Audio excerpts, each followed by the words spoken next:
Halo Sobat Marketing, balik lagi di podcast terbaik sedunia, Matok Marketing Talk. Tok tok tok. Tok dong. Tok tok tok tok tok tok tok.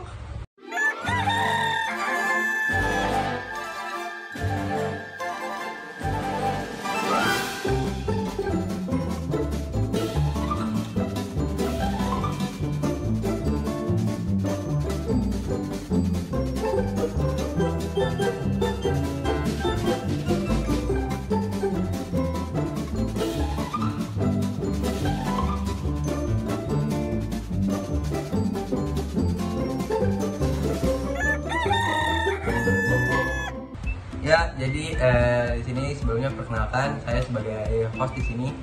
Saya Rafael Barisya Putra dengan NIM 17106240886.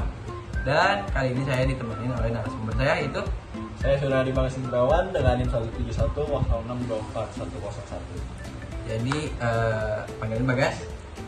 Dipanggil Nengok. Ya. Jadi Bagas di sini kita bakal ngebahas tentang marketing management. Ada sekitar ya 7 topik lah dari kayak dari dinamika industri modern, terus perencanaan, SPP, SIM, dan ya masih banyak lagi lah. Boleh, Siap? Siap. Kita langsung lanjut ke pertanyaan yang pertama. Boleh, silakan. Ini tentang dinamika industri di abad ini. Yaps. Jadi ya kita tahu kan sekarang ini tuh perkembangan zaman udah makin cepat. Nah, menurut Anda ini gimana sih dinamika industri ya perkembangan di abad ini? Ya, gini ya. Jadi pemasaran sekarang tuh dipengaruhi banget sama teknologi. Teknologi yang sangat berkembang pesat, bahkan lebih pesat dari zaman kita tuh dari naik kuda ke naik pesawat itu lumayan lama jaraknya. Tapi kalau sekarang tuh hitungannya beda 5 tahun aja teknologi udah banget, udah terlalu cepat lah. Jadi selain dari pengaruh teknologi itu juga konsumen tuh udah nggak pasif. Kalau dulu kan kayak apa yang ada ya diterima aja gitu. Kalau sekarang tuh mereka tuh lebih aktif, lebih mencari info, lebih bandingin harga, kasih review, dan industrinya kan juga digital gitu sekarang kan. Contohnya kayak Tokped lah. Dulu kan kita beli reviewnya paling dari omongan orang aja kan. Tapi kalau sekarang kalau di Tokped orang pun bisa ngasih review yang orang nggak kenal gitu. Jadi ya dengan adanya teknologi yang maju, terus ada juga big data, nah itu juga sangat-sangat bikin pengaruh lah gitu. Berarti kalau misalkan ya dengan perubahan zaman yang jadi berkembangnya secepat itu, menurut Anda sendiri perencanaan pemasaran itu penting gak di zaman sekarang ini? Betul, perencanaan pemasaran itu sebenarnya penting banget karena itu merupakan fondasi. Tanpa adanya rencana pemasaran, kampanye itu bisa gagal. Kayak kalau kita asal aja tuh malah bikin nama brand kita jadi jelek. Proses untuk menganalisa pasar itu biasanya tuh dimulai kalau yang basic dan pasti para pemirsa juga tahu itu SWOT, SWOT. Nah itu basic banget kan, mesti diajarin dong dari SD. Itu biasanya ada di mata pelajaran kewirausahaan. Kalau ada tuh. KWU. Nah ya betul. Nah itu tuh awalnya tuh kita nentuin target pasarnya sampai ke strategi untuk promosiinnya. Biar nggak salah. Contohnya itu kayak Gojek. Mereka itu riset dulu sebelum ngeluarin Gojek. Kayak orang-orang kan kemana-mana butuh ojek. Dulu tuh ojek ongkolan, opang. Susah banget. Kalau misalkan kalian dari kereta emang ada, tapi kalau kalian lagi butuh dari apa kan harus punya kenalan ojek dulu atau apa. Ada. Tapi dibikin jadi kita ngeluarin HP, tinggal order, ada, datang, kita bisa langsung pergi ke tempat tujuan kita. Nah itu juga salah satunya gitu. Oke, berarti emang sepenting itu ya? Iya, betul sekali. Nah, berarti kalau misalkan kita dengar jawaban yang tadi, berarti emang ya sepenting itulah ya buat ngambil keputusan buat perencanaan pemasaran ya kan? Nah kalau misalkan dari buat ngambil perencanaan pemasaran itu kan berarti kan kita kan perlu informasi, perlu data. menurut Anda ini penting gak sih kayak sistem informasi pemasaran? Kalau ya mungkin pernah dengar SIM, sistem informasi pemasaran. Yaps. Nah itu perannya kayak buat di sekarang tuh gimana sih? SIM itu menurut saya pribadi itu sangat-sangat membantu untuk mengambil keputusan. Mengambil keputusan secara real time dari data penjualan, feedback konsumen, tren juga masuk, dan itu semua bisa diolah jadi strategi. Oke. Misalnya itu Tokopedia yang tadi atau Shopee, rekanan kan itu mirip-mirip tuh. Nah, mereka itu pakai sistem informasi buat ngasih diskon di jam-jam sibuk. Jadi biar jam-jam sibuk di sini bukan sibuk kerja, tapi sibuk di mana orang lagi rame dia belinya. Jadi kalau lagi rame nih, misalkan taruhlah jam mungkin ya, biasanya tuh tengah malam.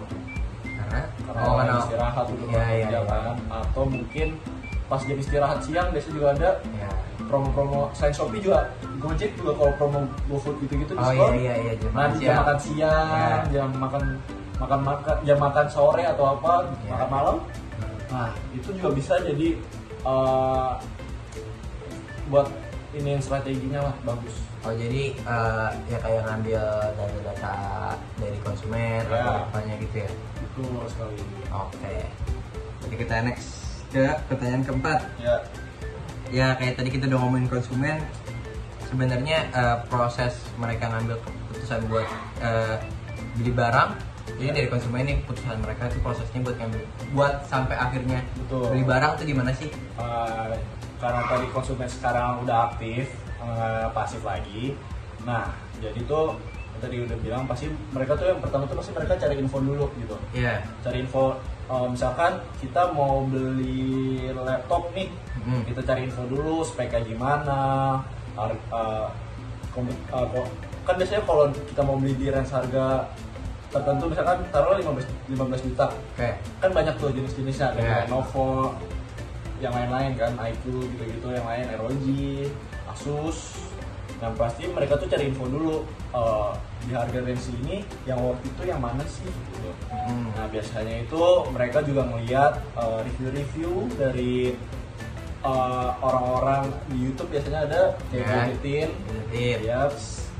Nah setelah itu mereka baru beli, setelah melihat review, lihat juga harga yang worth it di mana sesuai budget mereka. Nah di situ mereka membeli laptop tersebut. Tapi itu kalau laptop. Saya punya kasus unik, ini saya juga alami pribadi. Ini makanan. Ada satu makanan, sate taichan, itu enak banget. Bang Yoyo udah kan? Itu terkenal.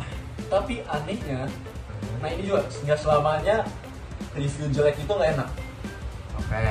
Karena Bang Yoyo itu emang tempatnya tuh sempit.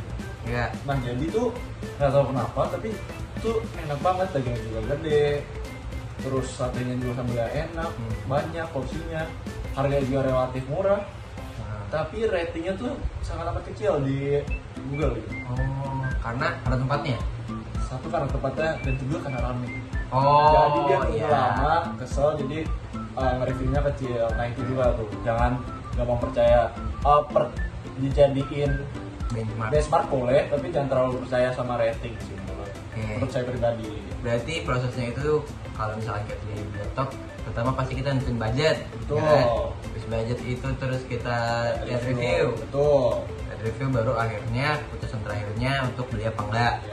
Review dari yang rating dan juga review orang.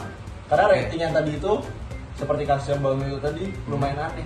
Review orang enak tapi ratingnya kecil. Ternyata karena tempatnya. Karena rame. Gitu sih. Karena harus jadi ini juga aware buat kalian kalau mau beli barang, jangan lupa lihat review orang lain juga yang udah beli, jangan cuma ratingnya doang.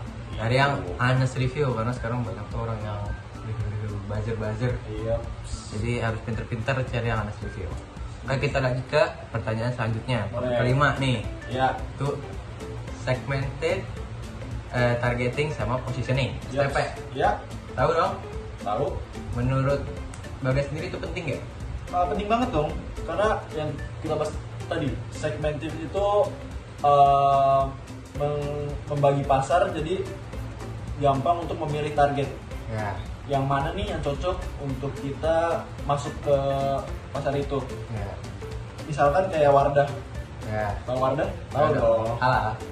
Ya betul, itu dia tagline-nya. Halal. Halal. Nah itu tuh targetnya kan muslimah dan juga muslimah yang pakai kosmetik gitu kan. Ya. Nah itu mereka tuh memposisikan diri sebagai kosmetik yang halal, modern dan juga terjangkau. Tapi tadi Masnya juga udah tahu kan, waktu saya bilang Wardah langsung halal. Karena itu udah melekat lah di otak. Iya itu, Ya, nah itu pentingnya STP. Oh, karena buat tentuin ya niche-nya lah ya. Iya betul. Oke. Oke, kita lanjut ke pertanyaan selanjutnya, pertanyaan ke-6 tentang pemasaran global dan berkelanjutan. Menurut Anda sendiri gimana sih caranya supaya brand ini bisa ya go internasional, bisa pokoknya ranahnya udah global, Iya. tapi juga bisa ini long term gitu, bisa relevan dalam waktu yang lama. Oke, mungkin tadi kalau gimana bisa global, mungkin brand itu harus beradaptasi mungkin ya. Contoh adaptasi itu sendiri itu seperti Indomie. Nah Indomie itu kan kita juga ada ekspor ke luar negeri ya. Nah itu tuh banyak yang bilang bumbunya itu berbeda daripada yang kita dapetin di Jakarta. Yang kita biasa makan sehari-hari itu beda, katanya ada saus yang nggak ada. Jadi, Iya. Nah itu nggak tahu, itu mungkin karena orang luar nggak pernah makan saus mungkin ya. Iya betul. Nggak ada saus sambal, jadi mungkin bedain. Nah nggak usah jauh-jauh ke luar negeri. Fun fact lagi, saya juga baru tahu kalau Indomie yang ada di Jakarta dengan yang di luar Pulau Jawa kayak di Medan gitu, itu beda loh bumbunya.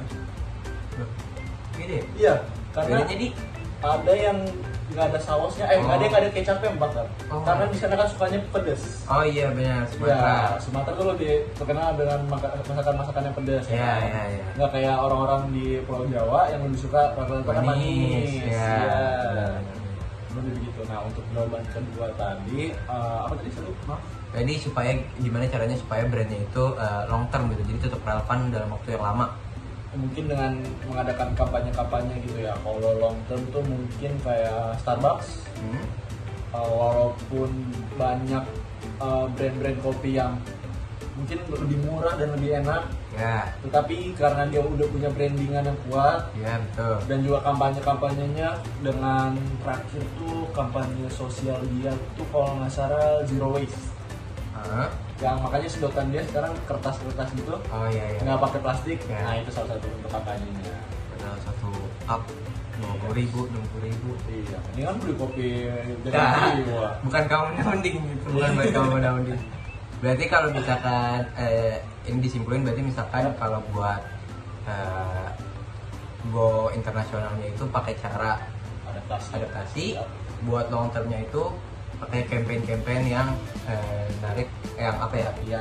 Yang pakai apa namanya? Empati, simpati Iya, dari simpati konsumennya. Ya, kita kan juga harus punya ini ya, brandingan yang baik. Ya. Oke, lanjut ke pertanyaan terakhir tentang manajemen produk. Iya. Menurut Anda gimana sih cara kita manage produk itu yang baik lah, yang seharusnya itu gimana sih? Iya. Menurut saya ada beberapa cara ya. Yang pertama itu mungkin kita bisa mulai dari riset idenya, lalu kita kembangkan, lalu setelah dikembangkan kita melakukan uji coba. Nah setelah itu kita coba memproduksi menurut saya dari yang sampel dulu kecil-kecilan dulu. Oke. Setelah mungkin ada feedback, mungkin feedbacknya alhamdulillah bagus, konsumen suka, baru mungkin kita udah bisa memproduksi massal dan menjualkannya ke customer. Oke, berarti dari riset ide terus di develop, Ya, kan? betul. Terus habis itu pakai sampel. Ya, Kalau hasilnya bagus, ya baru akhirnya produksi massal. ya kita jualkan. Oke. Kurang lebih begitu. Oke, mungkin itu aja untuk pertanyaan pada kali ini, untuk episode kali ini. Terima kasih buat semua yang udah nonton kita di Marketing Talks atau Matok. Sampai jumpa di Matok episode berikutnya. Matok! Dadah.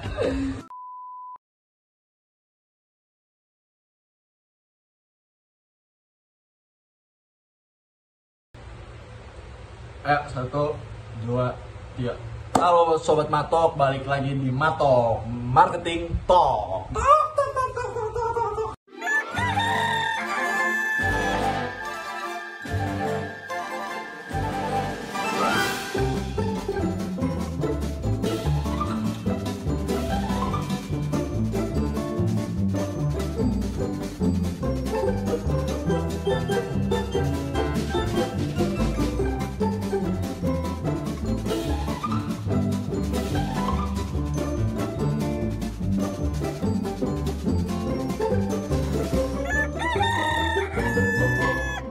Kali ini saya Suryo Adi Bagas dengan NIM 17106241001 akan memandu segmen kali ini dengan narasumber di sebelah saya. Saya Rafael Barisya Putra dengan NIM 171062408. Ya, jadi kita kali ini ada 7 topik nih.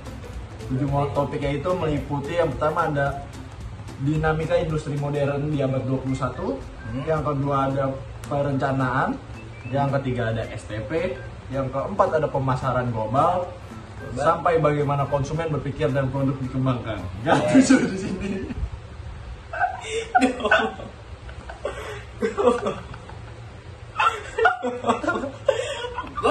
Gue kayak oke dikatain deh sampai. Jadi kita akan membahas 7 topik penting nih tentang marketing management. Yang pertama ada dinamika industri pemasaran abad 21. Pemasaran. Betul. Yang kedua ada perencanaan pemasaran.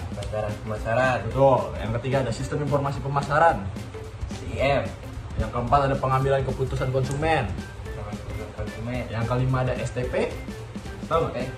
Segmented targeting positioning. Nah, nanti itu akan kita bahas. Selanjutnya ada pemasaran global dan yang berkelanjutan tapi ya. Dan terakhir ada manajemen produk. Oke, langsung saja kita pada tanpa berbahasa-basa lagi. Mungkin pada nungguin kan? Oke. Jadi kita langsung aja masuk ke topik yang pertama ya. Langsung kita mulai. Oke. Jadi gini ya. Di dunia pemasaran itu kan berubah-ubahnya cepet banget gitu ya. Ya. Gimana sih dinamika industri pemasaran di abad 21 menurut dari sudut pandang Anda? Menurut saya ya karena kan seiring berkembangnya zaman ini kan jadi digitalisasi, terus ya seiring berkembangnya zaman ini jadi banyak distraksi, terus informasi juga gampang banget buat didapetin. Jadi buat kayak brand-brand itu jadinya tuh kayak rebutan atensi lah buat survive. Cuma ya itu kalau dari tantangannya. Cuma kalau misalkan dari peluangnya juga ya jadinya banyak brand-brand itu yang nggak perlu keluar biaya modal yang gede gitu buat orang-orang tuh tahu, buat orang-orang tahu dari brand itulah. Karena sekarang kayak kalau bisa kita lihat dari UMKM kan ngepromosiin brand mereka itu dari TikTok, dari Instagram, dari sosial media. Sedangkan itu kan nggak perlu biaya yang besar dibandingkan kalau kayak dulu kita mungkin iklannya masih yang bentukannya fisik, jadi itu kan masih keluar biaya yang lebih cantik itu sih peluangnya. Lebih cheap ya, lebih murah ya. Tuh. Tapi gimana tuh? Kan berarti aksesnya orang jadi gampang akses tuh. Ya. Jadi misalkan ada perusahaan A nih pakai TikTok, perusahaan B pakai TikTok. Gimana tuh biar bisa ngalahin gitu? Nah itu tantangannya karena selain itu juga peluang, itu juga tantangan karena jadinya ya banyak kompetitor kan, banyak kompetitor. Jadinya brand-brand itu ya rebutan atensi buat keep up lah supaya brandnya ini bisa tetap survive. Oke, kita lanjut ke topik kedua, yaitu ada perencanaan pemasaran. Kalau semuanya udah serba cepat tadi kan, Ya. balik ke poin yang pertama tadi juga, menurut Anda sendiri gimana tuh perencanaan pemasaran kayak yang penting banget, krusial nih? Oh itu penting banget lah karena ya tadi yang kita tahu kalau misalkan sekarang itu brand-brand saling rebutan, jadi pemasarannya juga nggak bisa asal-asalan, harus ada perencanaannya kayak kalau sekarang tuh banyak yang pakai framework Misalnya contohnya kayak Aida, tau kan Aida? Ya. Nah itu kayak misalkan contoh brandnya itu kayak Erigo deh, Erigo tuh kalau nggak salah pakai itu. Nah dia aja akhirnya bisa survive sampai sekarang, terus keep up, bahkan udah levelnya itu kalau kemarin kita tahu dia sempat ikut apa sih, New York Fashion Week ya kalau nggak salah. Bayar tapi kan. Iya, tapi kan nggak semua brand bisa. Karena dia punya duit buat bayar. Ya, Nah. makanya ya karena ada kesempatan itu kan, walaupun nggak semua brand bisa kan tetap walaupun dapat kesempatan itu. Nah, ya makanya perencanaan pemasaran itu juga penting, kayak kan ada beberapa framework ya, ada banyak framework. Nah, ya tinggal disesuaikan aja, dipilih mana yang paling cocok, mana yang paling tepat buat brandnya. Karena ya itu sekarang udah nggak bisa asal-asalan lagi buat masarin karena banyaknya kompetitor lainnya. Nah, kayak ke poin yang pertama tadi ya, kayak semua orang bisa ngakses, jadi kita harus ada apa ya namanya ya? Pengumpulan lah. Kalau parfum tuh niche bahasanya, Ya, edgy-nya gitu ya ya. ada pasar, ada marketnya. Iya, harus ada pembedanya gitu. Oke, berarti kan tadi kita nyinggung-nyinggung ke informasi nih. Kalau menurut Anda sendiri, informasi apa yang penting gitu buat masarin? Nah, terus tuh sistem informasinya tuh gimana sih perannya gitu di zaman sekarang ini? Gimana? Pertanyaannya tadi? Oh, sorry. Jadi informasi kan tadi Ya. dibilang penting banget tuh. Nah, itu perannya tuh gimana sih informasi menurut lu? Menurut Anda? Ya menurut saya pasti penting banget, karena sekarang kalau misalkan ngambil keputusannya nggak bisa pakai by feeling, pasti kan harus by data kan. Data ini kan kita harus punya informasinya dulu yang akurat supaya kita bisa analisis dari informasi itu, dari data-data itu buat ngambil keputusan juga. Bahkan kalau misalkan ya orang yang punya informasi duluan pasti dia yang bisa menguasain pasar lah. Ada orang yang bayar mahal buat dapat informasi, karena ya informasinya masih penting itu, karena dari informasi itu diolah jadi data itu bisa diubah jadi buat pengambil keputusan di sebuah brand. Menarik. Gitu. Tapi kan banyak kayak informasi itu berarti kita harus milah-milih juga dong, mana yang berkualitas, mana yang benar, mana yang hoax atau yang nggak benar. Tuh ada tips-tips sendiri nggak sih buat penonton ini, siapa tahu bisa gitu kayak memilah-milah informasi yang ini nih yang bagus buat kita dengerin, yang kita bagus buat dengerin, atau enggak nih kayaknya nggak benar nih informasinya nih, hoax nih, palsu nih. Itu gimana? Ini konteksnya buat Pemasaran tadi. buat pemasaran tadi. Ya kayak misalkan buat bisnis kita nih, apa tren-tren yang ngikutin cuma tren-tren doang. Oh ya, apa. kalau misalkan itu ya pasti kan kalau misalkan udah kelas brand pasti kan ada ininya ya, ada data analisis. Oh enggak, ini kalau buat ini UMKM. Iya. Nah, betul kan di sini kan ada pemirsa-pemirsa UMKM yang buat jualan ST Solo atau siapa ya kan? Nggak ada yang tahu. Ya kalau kayak gitu ya pasti harus dipilah dulu ya, karena buat ngambil keputusan buat jadi decision maker juga ya nggak gampang, karena nggak bisa sembarangan, nggak bisa ya tadi nggak bisa sesuai perasaan doang, nggak bisa by kan, harus by data. Pasti harus benar-benar dipilah, dipastiin lagi gimana sih kualitas info tersebut itu gimana, kayak apa benar, apa cuma hoax, apa masih gak jelas, kayak gitu tuh harus dipertimbangkan lagi buat akhirnya dijadiin ngambil keputusan. Berarti para pemirsa ini kalau nyari informasi itu harus dilihat dulu ya sumbernya kredibel atau enggak, bisa dicek riwayat-riwayatnya tuh company yang beritanya itu bener apa enggak, suka ngasih atau enggak ya kan. Nah, ngomong-ngomongin ngambil keputusan, menurut Anda sendiri tuh konsumen itu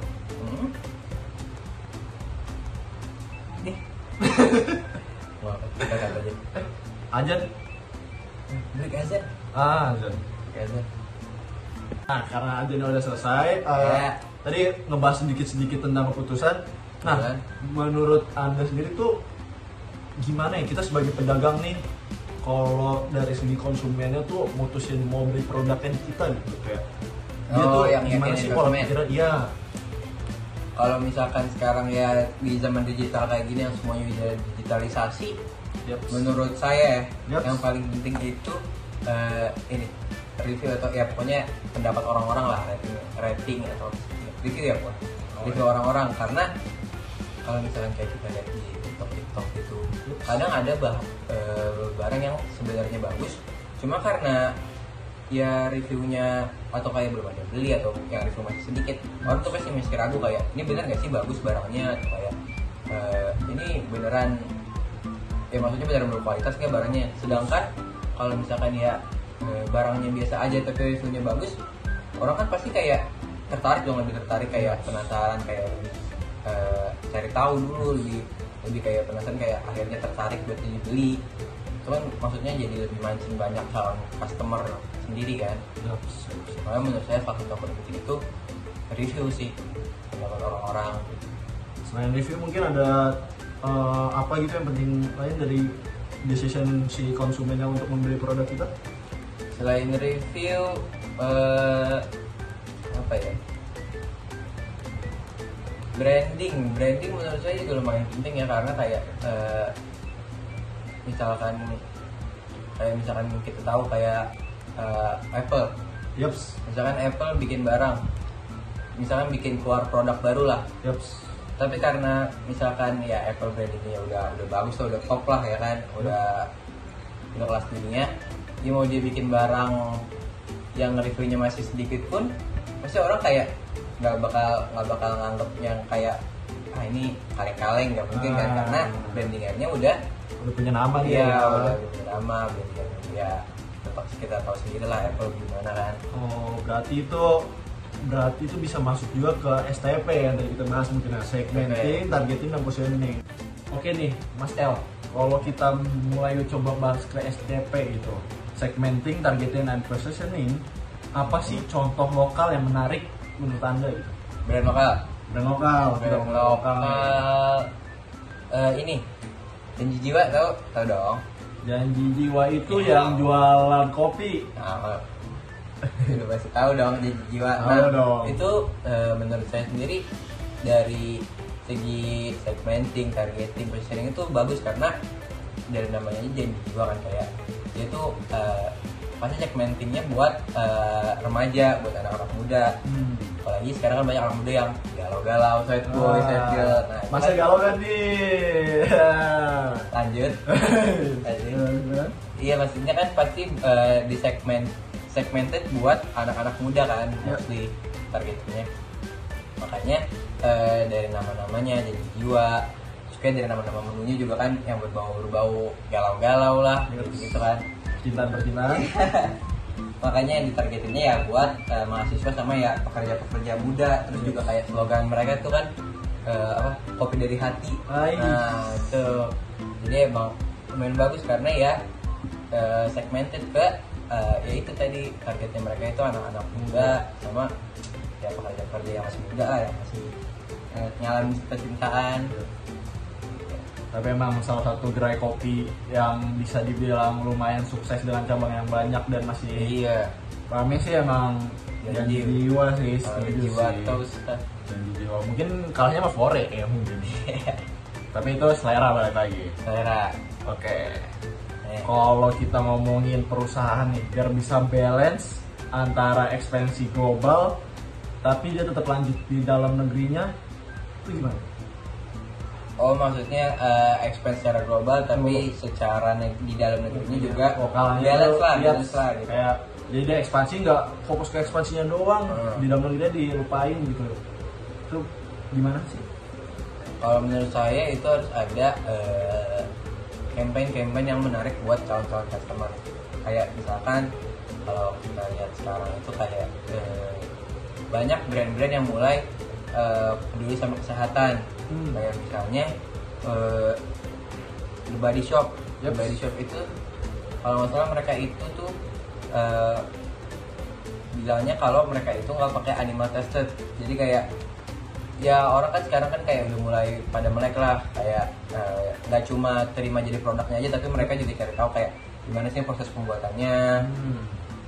Sedangkan ya kalau dia ngangkat isu-isu kayak gitu kan, jadi orang kayak oh ini brandnya baik nih, nggak ngetes ke hewan dulu, nggak pakai hewan percobaan kayak gitu kan. Udah ngambil simpatinya ya. Iya, terus juga kalau kita lihat sekarang kayak dengan banyaknya Zara terus atau brand-brand lain yang fast fashion itu kan isu-isu fast fashion itu udah mulai diangkat karena sekarang kayak itu merupakan salah satu limbah terbesar juga kan di dunia. Makanya sekarang beberapa brand tuh yang kayak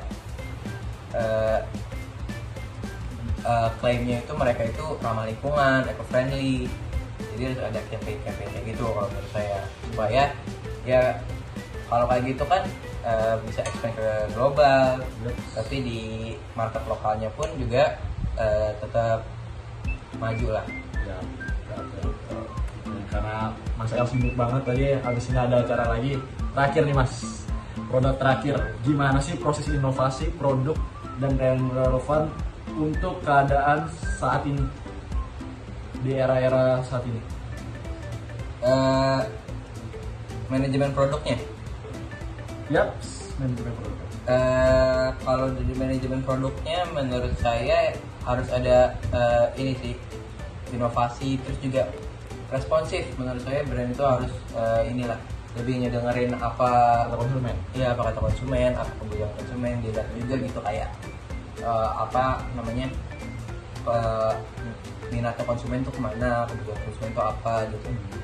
Kayak misalkan kalau contoh brand Lemonilo, itu kan dulu kan terkenal banget karena dia mie sehat gitu kan, dibandingin sama mie instan lainnya. Cuma lebih enak Indomie. Ya itu karena dia kayak maksudnya dari secara saingan juga nggak bisa ngunggulin pasar banget kan. Dia juga dengerin apa namanya kata customernya. Kayak sekarang kalau kita lihat itu ada snacknya Lemonilo. Jadi Lemonilo itu buat snack Yang singkong. ya. Ya. Nah Lemonilo sendiri itu kan udah terkenal kayak ya brand yang sehat ya kan. Nah dengan ngangkat kayak dengan buat produk kayak snack itu, orang pasti mikir, oh ada snack sehat nih. Pasti orang kalau misalkan ya kalau Indomie kan kayak ada yang jadi makanan pokok kan, itu jadi susah digantiin. Sedangkan snack kan orang pasti masih lebih kayak, oh ini aja deh lebih sehat, banyak pilihannya kan. Nggak satu nguasain banget ya. Iya, jadi buat manajemen produknya itu sih harus lebih responsif ke pasar, ke kebutuhan konsumen. Oke, thank you banget nih. Wah, keren banget nih insight dari Mas El nih. Ya, dari tadi ada UMKM sampai brand-brand global yang gede juga dibahas lengkap. Oke, terima kasih ya Mas El sudah datang nyempatin waktunya nih di sore-sore hari ini di Mato Manajemen Talk. Dong.